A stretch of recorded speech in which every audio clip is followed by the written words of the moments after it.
This podcast is brought to you by Independent Building Advice. IBA acknowledges traditional owners of the land and waters this podcast is recorded on. If you find this episode helpful, follow us for more so we can continue putting out free value for all homeowners in Australia. It really goes a long way. Enjoy the episode.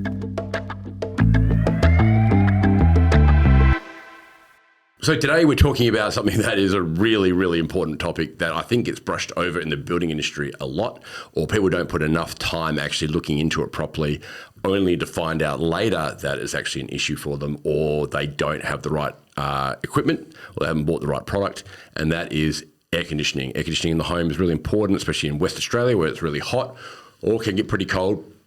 And although we're getting better with our energy efficiency, it can really change your lifestyle, and you really appreciate it when you don't have it. On board, we've got Daniel. Welcome aboard. Morning. Thanks for having me. Thank you. And there's the WA. You're an expert in the field of air conditioning. Well, I like to think so. No, absolutely. And I hope so. Oh, I got one person. So it's not your second day on the job, which is great. But tell us a bit about you and air conditioning, how you got into it. Yeah, so I've been in the AC game now, construction industry, for 15 years. So started when I was 19 and I'm 34 now. So 15 years if my maths is correct there. Yeah, wow. Yeah, so no joke. Prior to air conditioning, I was always into music, and look, I still am, but I was trying to make that my career hardcore. And even in the first few years of air conditioning, my apprenticeship, that was my main focus. You know, it's just job supporting myself. But no joke, I went to a Metallica concert. Oh, really? Yeah, seriously. Yeah. And in September 2010, I went to the Burswood to see Metallica, and I went out onto the veranda, and there was chaos, so many black T-shirts and people, and there were 2 seats that were vacant. I took one.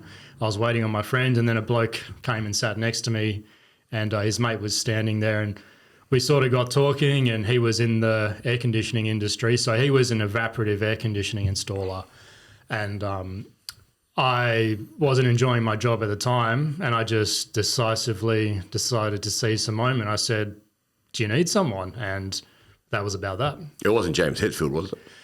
No, because he's the lead guitarist of Metallica. I don't think he's an object. Yeah. Hey, I've also got a side business with air conditioning. Yeah, nobody knows about it. But no, that's honestly how I got into it. So, yeah, I started as his offsider, and it just went from there. Yeah, and then you built your business up and started your own thing and never looked back.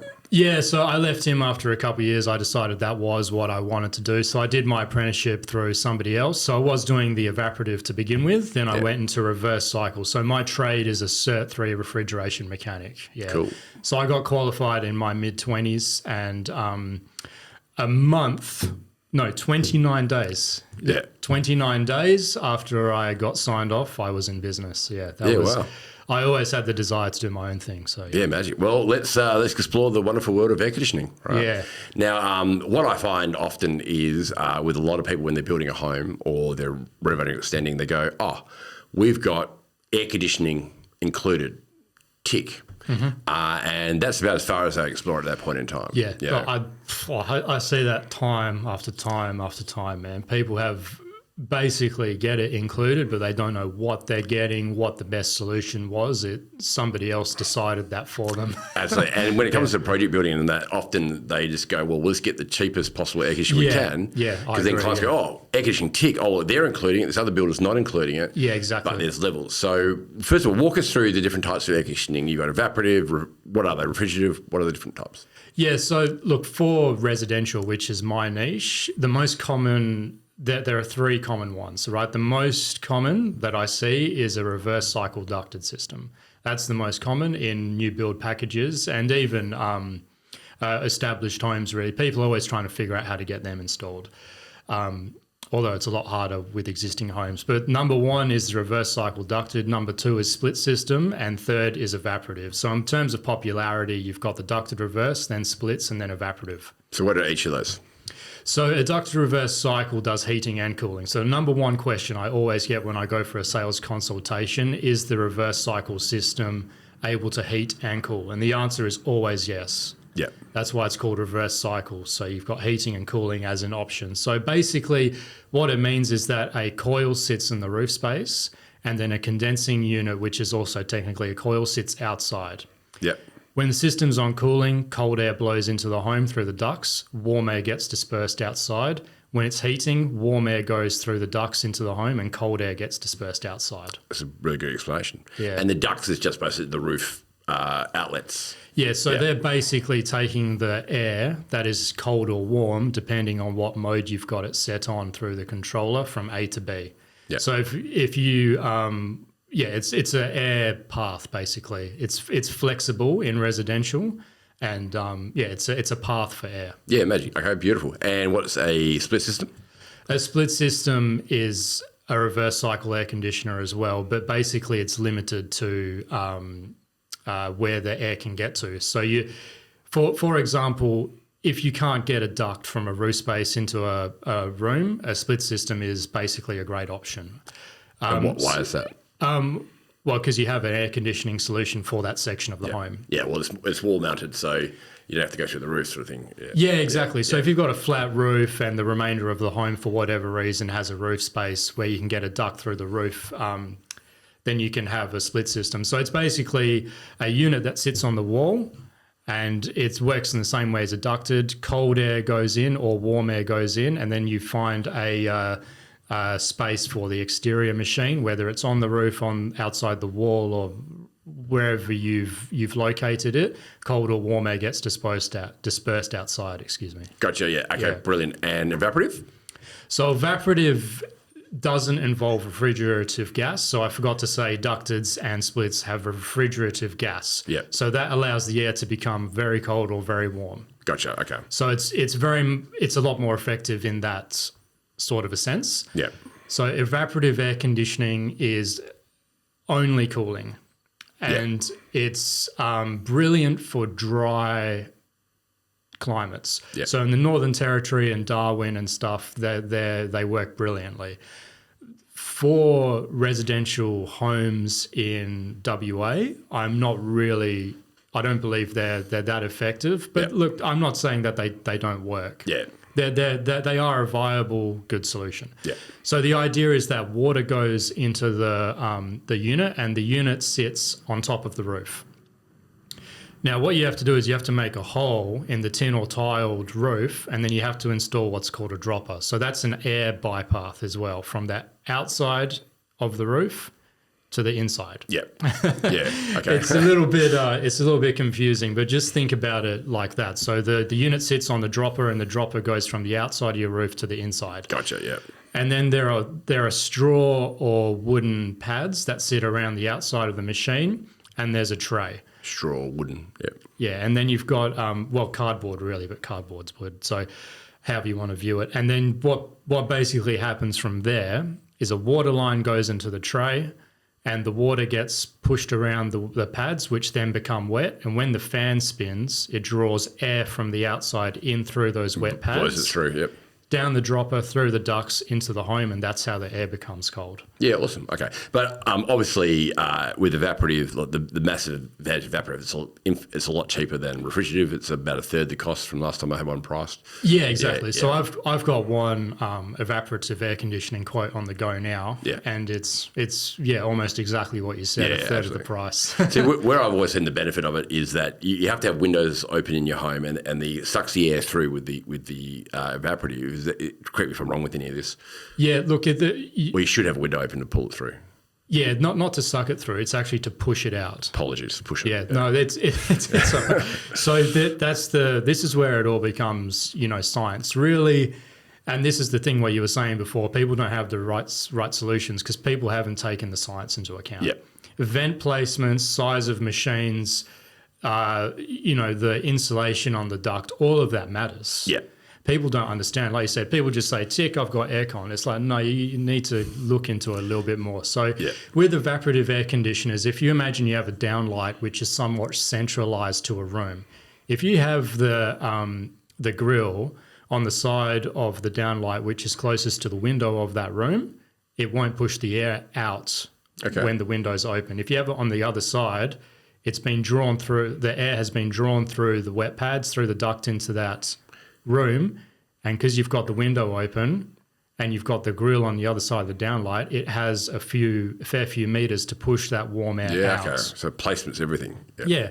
Now with ducted reverse cycle, that vent has to go closer to the window because it's being recycled from in the home. And the window, the glass might only be 10 mil thick or whatever. So that's where the heat's coming in. And then you angle the blades, they're called diffusers, the blades of the vent against the window. So you're doing refrigerative now, or you're doing ducted still? Refrigerated, Yeah, okay, cool. Me. So we just switched over, Yeah, so I just gave an example. No. I want to come back to that. It's really important. Yeah. So with the evaporative, though, one of the benefits of that I understand, and we'll stay on evaporative for a second, then we'll switch on because it's not that popular, is that they're about $1 a day to run. They're actually incredibly cheap to run as well, aren't they? Yes. So a evaporative air conditioner will cost you about 80 cents a day to run. Yeah. So about $1. Yeah. So because someone said to me a while ago with their unit, they had a split system to just take care of a couple of rooms, and then they had the evaporative system to get the cool air through. The whole home. So when they need to get a burst to put the split system on, they have that solution. and then they save the money. So over the year, it's actually really cheap to run the air conditioning if you're on a bit of a budget. But certainly reverse cycle is by far the most popular. Yeah, exactly. No, I absolutely agree. A combination of evaporative and split systems is a great way to go. Yeah. But we'll just go refrigerative and you rock and roll. Yeah, you can do that. Absolutely. Yeah. So because I say to people, like, if you've got investment or you're going to sell the place, and you've got like a unit or something like that, don't do evaporative because people really aren't a fan of that. It's actually a turn off if you. Not necessarily, but if you've got a unit in that, you're probably better off getting, or not a very big place, I should say, you're probably better off getting a couple of split systems in a couple of main rooms rather than get a full refrigerative system for your whole home, just because you might be able to, it'll just probably do the job for you if it's just you living at home, or if you've got if you're in a granny flat or something like that, because that's probably going to cater for you as opposed to a bigger system for the whole place. What are your thoughts on that? You can disagree with me. Well, it absolutely is a solution. Yeah, but if you have the budgets and if you have a family as well, to me a ducted reverse cycle system is always better. Yeah, I'm referring more that if you've got a 1-bedroom unit and you've got a lounge room and a living area, that doing a full refrigerator system may be overkill for what you need if it's just you living by yourself, or you really use materials. You do 2 split systems, maybe $5,000 all up, and as opposed to full refrigerator as well, I was thinking. Yeah, that's the thing. The thing is the ducted reverse cycle systems are forever becoming cheaper and more efficient. Yeah. So if I had to install a couple of split systems and it was a really long power run to the board, or long pipe runs, or the house didn't really have viable options for 2 condensing units to go. Yeah. But you had enough roof space in that 1x2. Yeah. And you're just asking for 4 outlets, I could probably sell like a 6 kilowatt LG or Panasonic with NanoX technology, which I'll go into later. Say, NanoX. Oh, yeah. That's the best technology, yeah. Oh, yeah, it is, yeah. We'll come back to that. Air purifying technology for almost the same price. Okay, well, that's great. I didn't know that. Yeah, that's awesome. Yeah, so I should speak to you about all my air conditioning needs. Oh, that's good idea. Yeah, so I mean, look, but then again, in the event that that's too costly, I mean, a couple back-to-back wall splits, I mean, 2 kilowatts each, and you don't really want one living room, just for your room and the guest room. Yeah.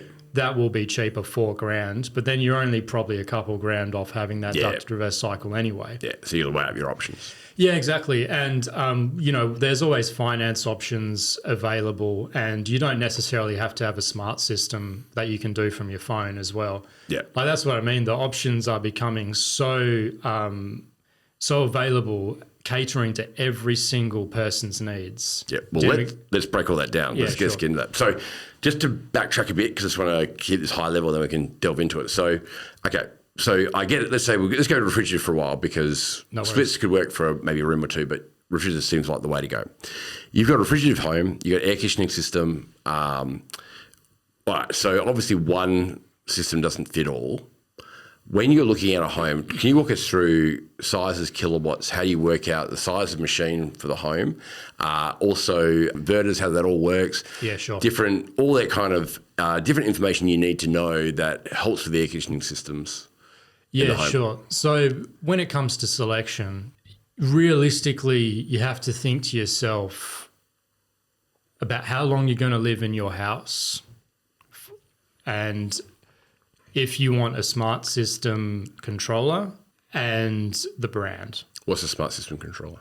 So a smart system controller basically allows you to control the air conditioner remotely. Yep. So the idea, and it's a complete game changer. So the idea is that you have an application on your phone and you can still have a wall mounted controller, although there's just been a new system come out which doesn't even use that. But basically it's an application that you download onto your tablet or your phone or whatever your preferred tablet or phone is, beg your pardon. And what you do is you basically have the ability to control airflow into different rooms at different times. That's the inverter. No, that's called zoning. Zoning, okay. Yeah, so you basically have your zone selection on your phone and you can turn it on and off. You can set timers. You can tell it to come on in 2027 at 3 p.m. on cooling and it will do it. Right. So is that the one air conditioning system? Let's say I have 5 zones, right? I have one air conditioning system. Yep. And then I go, okay, I only want these 2 zones to work. Does that put all that outlet for 5 zones into those 2 and therefore it's really full on in those rooms? Yeah, it can do, but that's where sizing comes into play. Yeah, so the idea is that you buy a system that doesn't allow you to have all the capacity to do your whole home at once. Okay, you don't do that. No, you don't do that. Yeah, so you choose a system size that doesn't do all the outlets at once, as I just said. So for example, if you want your living, dining and kitchen area all at once, because there's no doors closing those areas, you'd have that one on continuously. Yeah. And then you might choose 2 or 3 further rooms. So if you have some guests around and you're entertaining in the dining or kitchen area and your children are in their rooms, they can have their zones on, which they've just controlled from their phones if they have them. And they're allowing air into their rooms and you're allowing air into the entertainment area, not the alfresco in the dining or living kitchen area. And that's it. Yeah. Gotcha. So you have the ability to control airflow into areas. But if you wanted all the air conditioners, all the rooms going at once, like everyone is home in their own rooms because you had a big argument or something, you wouldn't have the power to do that? No, you wouldn't. Okay. No, but there are ways to cater for that, right? So if it's a long day and you're in your room with your significant other, your spouse, and your children are in their rooms, you'd only have 3 or 4 zones on. But the idea is that the system has the capacity to handle that. Okay, great. Yeah. So what do inverters do? So inverter technology basically has everything to do with what's called a compressor that sits inside the exterior unit. Yep. Okay, so a compressor stores the refrigerant and it has 2 pistons that pump up and down. And basically it has the ability to make the gas cold or warm depending on what you've asked for on your controller. Now to have that compressor going all the time is costly.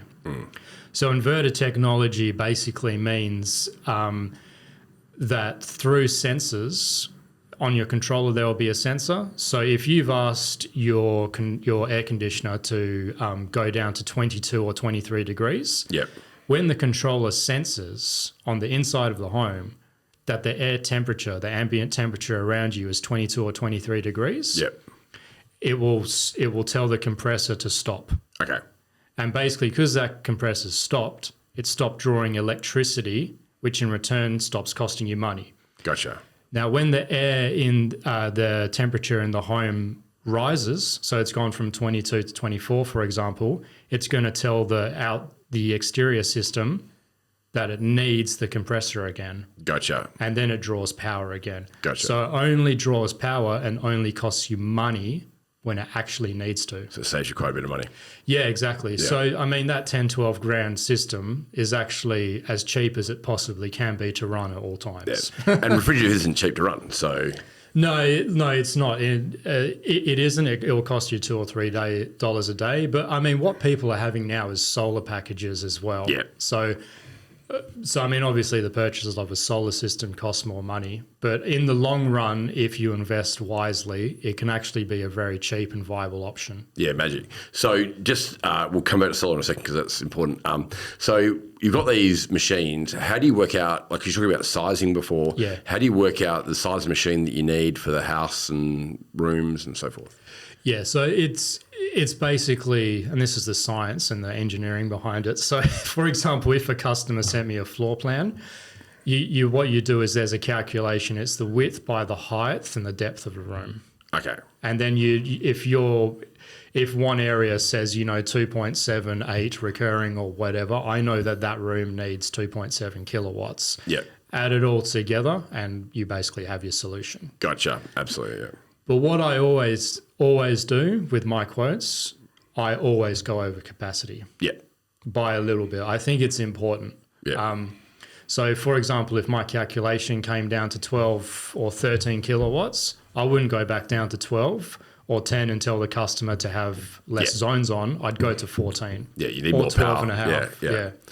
But the systems, they always run a little bit over capacity on heating because cold air drops, hot air rises, and that's science, So how do you? So it must be difficult to calculate when people have voids or stairwells, things like that. Yeah, it's all doable. Yeah, basically. Yeah, like there are also methods you can use where you use a laser. So you'd go into the customer's house and you laser one side into the ceiling. Yeah. And you go, okay, well that needs 5 kilowatts, that needs 3, and so on and so forth. So obviously, I assume it's obvious that doors and things like that make a big difference. Like in hallways, so you close off an area and keep the heating and cooling in those sort of areas. It's going to save you a fair bit of money, I'd imagine. Well, see, the thing is you want the air to recycle. Yeah. So with reverse cycles, you actually want to keep your doors open. Yeah. Now, that's the thing. People always, Okay. In reverse, you want to keep it open. Keep the airflow. Yeah, exactly. So there's obviously the return grill where the machine's sucking the air back up. Yeah. And then the outlets where it's coming into the house or the building. So what you have to do is you actually have to be mindful that you need to keep your doors slightly ajar. And that's a privacy thing. Look, you can have them shut, but then it builds there's a pressure build up. Yeah, but with things like raking ceilings and that, you've still got that, and really high ceilings, or you got like a skin, you got this huge amount of volume you got to heat and cool. Like I've been in display homes on a hot day, and I've opened the door, people are coming in 5 minutes time. You crank that thing to the top you can, and hopefully within an hour it's cool. So volume would take would take a lot longer to heat or cool depending on how much room space there is. Well, that's where you take the size of the system into consideration. Yeah, okay. Yeah, so you would zone that into one area and just... Yeah. Whenever there's raked ceilings, it just pushes the cost up of the machine because you just need a machine with more capacity. More powerful. Yeah, okay, that makes sense. Yeah. So what are ways that, so obviously big machines make sense with bigger homes and so forth. So what are ways that people can save money when they're thinking of air conditioning?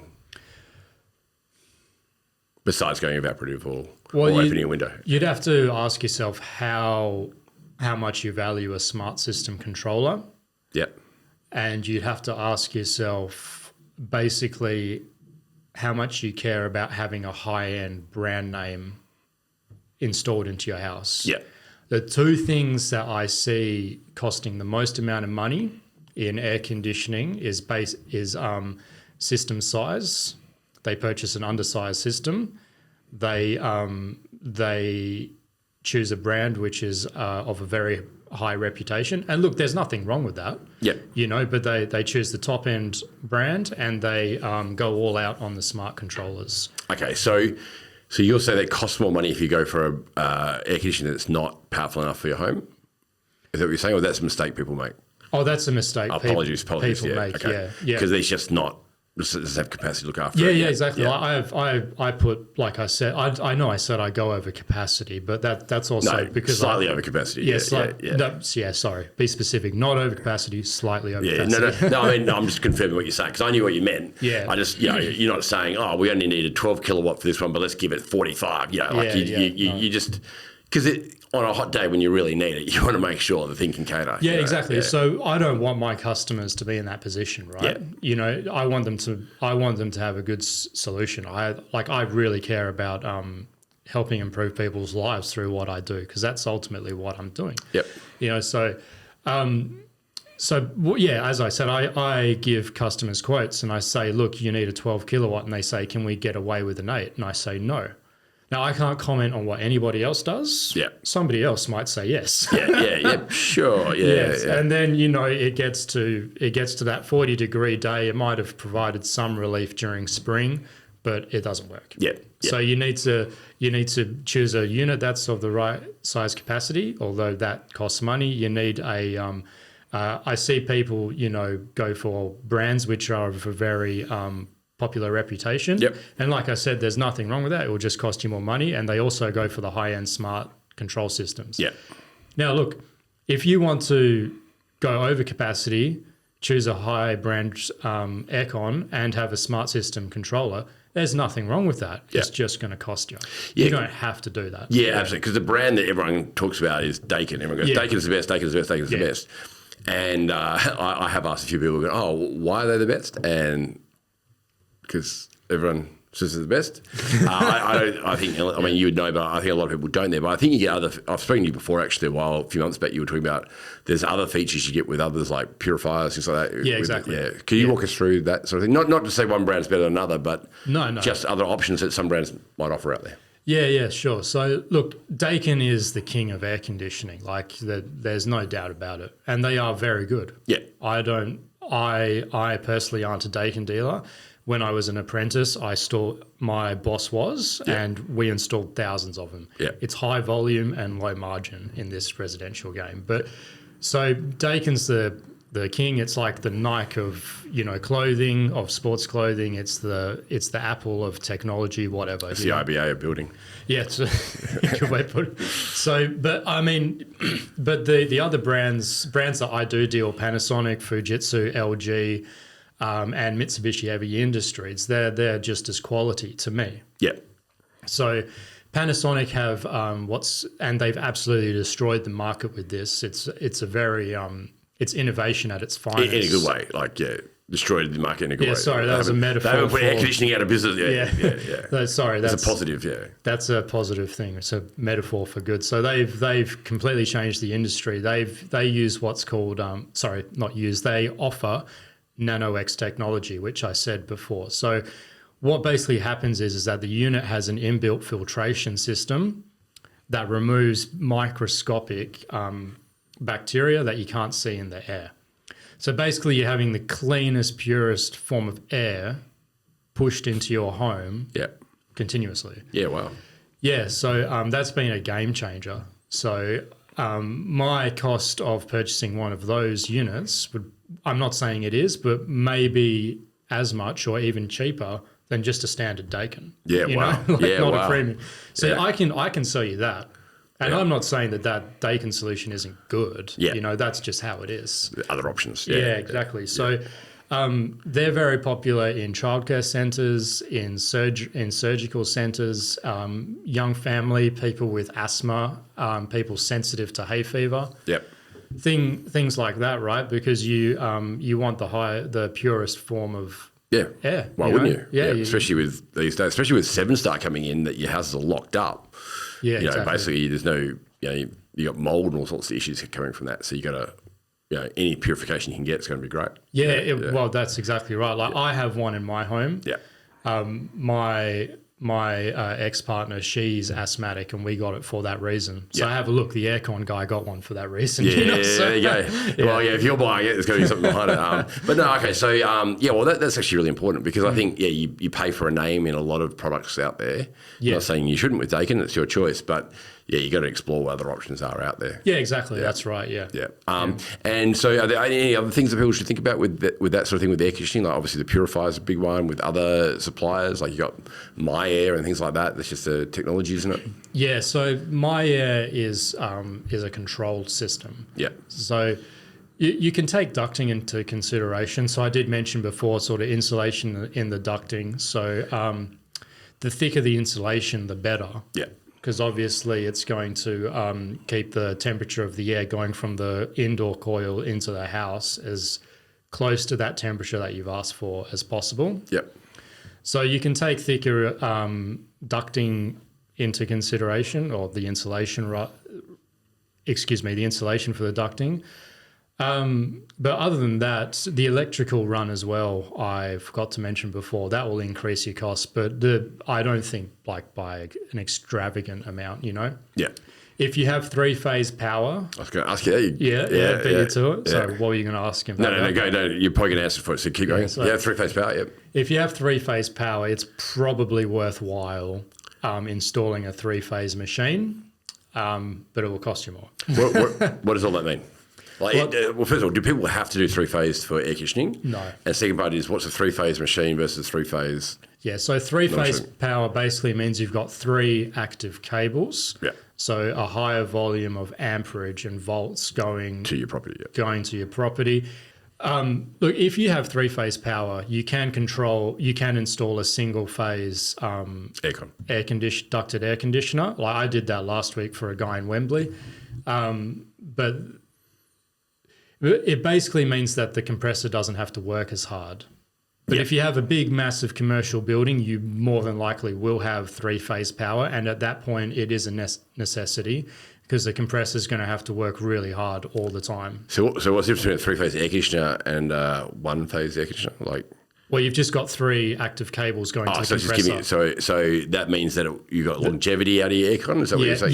Yeah, sorry. I probably wasn't as specific as I should have been. So basically, 3-phase in a ducted air conditioning system means you've got 3 active cables going to the compressor, and it's able to draw a higher amount of power.